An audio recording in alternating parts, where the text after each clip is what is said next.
Welcome back to A Celtic State of Mind. I'm Paul John Dykes, joined this evening by Colin Watt and Laura Bradburn for the final home game, the final Pass to Paradise virtual season ticket match at Celtic Park.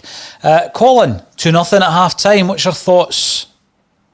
It was a bit of a slow burner. I thought we came out the gates pretty sluggish, but 2 goals in a minute. I've not seen that in a long time.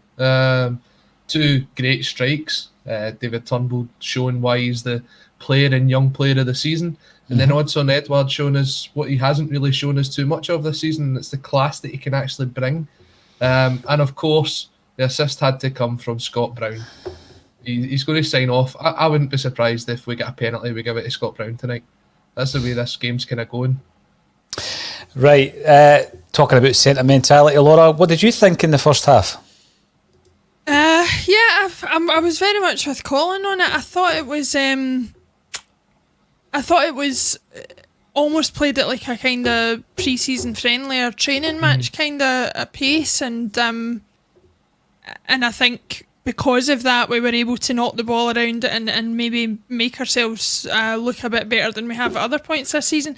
To be honest, I was quite surprised because I thought we were going to get more of a game from St Johnstone than we appear to have. They've obviously got more to play for the rest of the season than we do, and I thought they were going to come out the traps looking to build confidence for their cup final. So yeah, to have come out against them with the opposition that they are, and with them playing probably as poorly as I've seen them play all season, I was just a bit surprised at the pace of the game in general.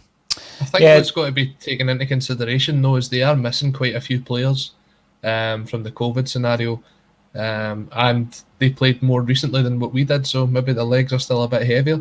But as you said, Laura, I was really expecting more out of them. The only one that's really kind of stood out in the first half for them is probably Glenn Middleton. Yeah.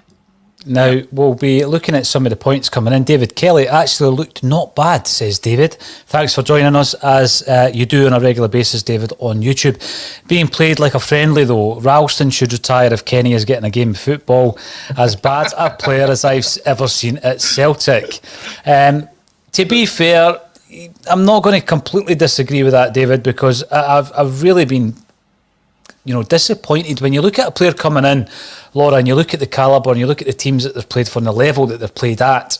You would expect more from Kenny. I mean, there's a couple of comments coming in about Barkas finally making a save, but that was down to really, really poor defending by Kenny. He shouldn't be making mistakes, and it's not the first time he's made a defensive error. Giving away the corner to Rangers is one that's fresh in my memory as well. I've been really disappointed with Kenny overall.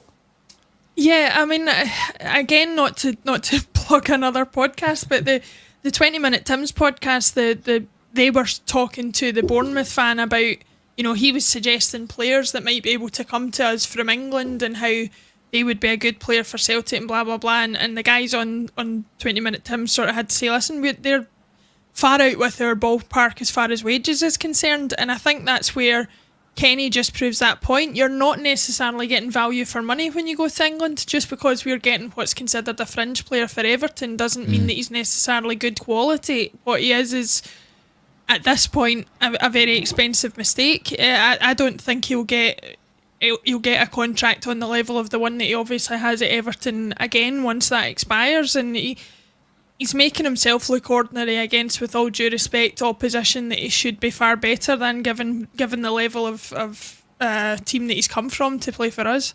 It's almost as if there's a bit of a curse when you sign a right back on loan at Celtic.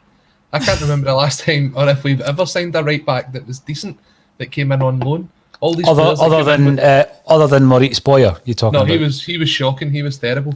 And nice you're hair. going to tell me the stats. Lovely hair, yeah. Nice jacket choice as well. No, I'm not sure about that. I'm not sure he was shocking, When was the last time, if you take Bauer, who is definitely not a good right back, out of the equation, when's the last time we signed a right back on loan that was decent? You can back to guys like Jeremy Toyan, who, if they thought, oh, great signing, mince. John Joe Kenny, going to be a good signing, mince. I mean, what are we talking? Maybe John Joe Perry Doumbé, and I don't even know if that was a loan deal. And he came in and scored in the cup final. I think when you're talking about the fact that we're having to bring them in, I think is the bigger issue. The fact that, you know, the aforementioned Anthony Ralston is currently the only other right back at the club. I think that's a bigger issue. And I know that Leo Connor's going to be coming back as well, Colin.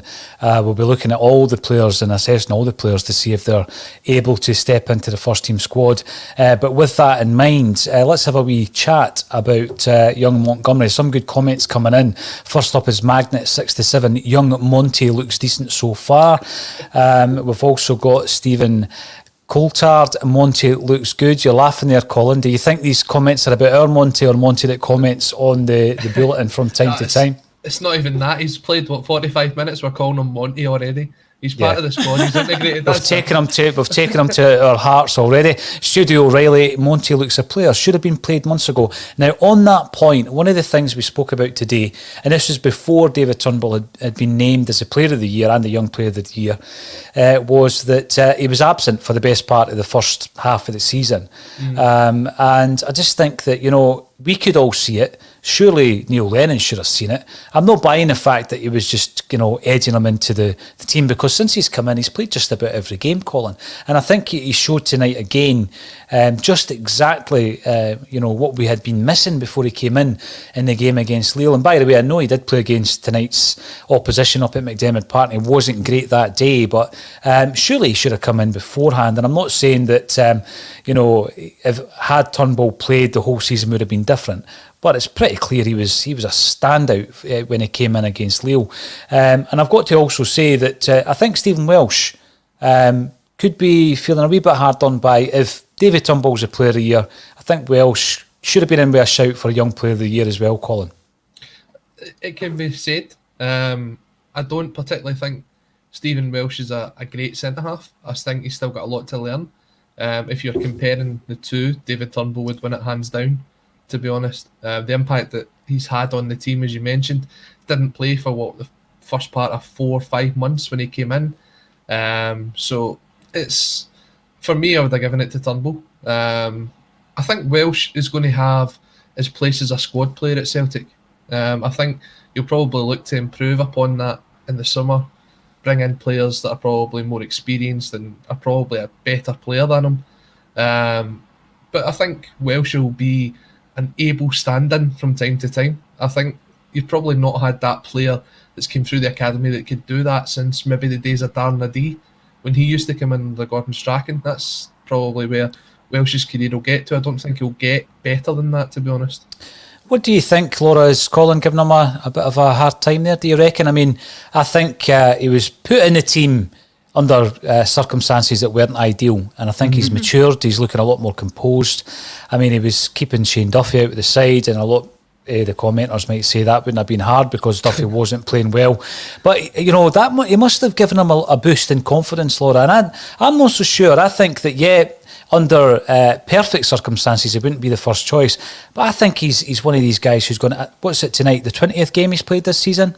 That's great. That's great experience going into the next campaign. But in saying that, I'm not saying for a moment we don't have to strengthen in that position. Yeah, I think we certainly do have to strengthen. I don't think you can. For one thing, if he was to get injured, we would be very, very stuck at the moment. You know, like as little experience as he has a lot more experience than whoever would be next in line. I don't think he's been perfect, but I think he's been exactly what you would expect from a young player, and I think that's what we need to accept and appreciate. Is if we're going to push for, as a lot of us have done, for younger players getting their opportunity, you've got to allow for them to make their mistakes, to make some errors that maybe a more experienced player wouldn't make, because they can't learn without making those mistakes. Having said that, I actually don't think he's made too many. I think he's been a pretty solid addition to the squad. If he'd come in as a signing from elsewhere, I think I would have been pretty happy with him. Certainly much more happy than some of the signings that we've had come in, like that Diego Laxalt. Whoever thought he was a good player? Well, I've got to say, I do agree. When you look across the league, some people were telling us to maybe reach out and take Declan Gallagher in between January and the end of the season. I'd have been happier to stick with Welsh than with Declan Gallagher. And I do think he is a talent. He's developing. but I don't think he's going to get to that next level. I think Celtic will be probably the biggest club he gets to, and that's not necessarily a bad thing. No, it definitely isn't a bad thing, Colin. I just, I think that this will all actually. One of the points I've made here is around Chris Iyer, and I will be speaking about Chris Iyer in a second. But I'm looking ahead to the first fixture of the new season. And, I don't want Nir Beaton to be playing centre-half for the Champions League qualifier. Chris Jullien is out injured. Chris Iyer is wanted by some far richer clubs than Celtic. And I just think that Stephen Welsh, brace yourself. He might be a first choice come the new season, even if we do go out and buy another centre-half, because I'm guessing that we will be replacing Chris Iyer. Strangelove the Doctor makes a good point. Isn't Monty a winger or a striker? He was a striker originally, very much like Calvin Miller, wasn't he, Colin? Yeah, it's almost following the same trajectory as Calvin Miller. But I think you can see that from the way that he's playing so far. As soon as he gets on the ball, his first instinct's to go forward. Now, you take a look at the way that maybe Kenny's played this season on the other side, and you just think every time he gets the ball, it's pass backwards, pass backwards, pass backwards. At least he's looking for the ball, he's looking to drive forward, and he's looking to create things. You kind of saw that when he was just offside, I think, when the ball got played through from Christie. He's always almost sort of playing on the edge of the right back there to try and get through. So, I think it's strange seeing players played out of position. And I'd rather Celtic didn't go down that route to try and convert players from being a striker to a left back. But certain ones will come through and certain ones will do it. So far, the first 45 minutes, he's played really well. But as you say, it's far too early to make any sort of judgment on him. Yeah, looking good for his first competitive appearance. Alan McFadden. The reason I bring this up, Glasgow by Eddie, Colin, I make that 22 goals. Somebody maybe wants to correct me on that. 22 goals this season. And, for a bad season, and it's undoubtedly his worst season in a Celtic jersey, he's still got a decent return, and it's frustrating when you see him do what we know Eddie can do, Laura. I mean, we've seen him there in the first half, in his own half, slide tackling to win back possession. Whereas in other weeks, he looked as though he couldn't care less. So often in the big moments when the ball comes to him 6 yards out against Rangers in the Cup, and he tries to kind of heel it in. I mean, he can be a frustrating player, can't he? Yeah, and I hate to peddle stereotypes in this kind of scenario, and sort of because he's got this reputation of being a bit of a lazy player and whatever, that we say that is what he is for all eternity. But I think it's no coincidence that the game is being played at the pace it's being played at, and he's finding it a lot more suited to his style of play. He's getting a bit more time on the ball, he's getting a bit more space, he's getting able to try the things that we've all seen him try before. And again, there's no consequence to it, so if it doesn't come off, it wouldn't have mattered anyway. He's certainly got class, and when he's got the time and the space to do it, then he's a cut above anybody else on the pitch. But the problem is we've been playing under much more intense and pressured circumstances this season, where it hasn't necessarily been what's been required, and that's where he's fallen short, I think.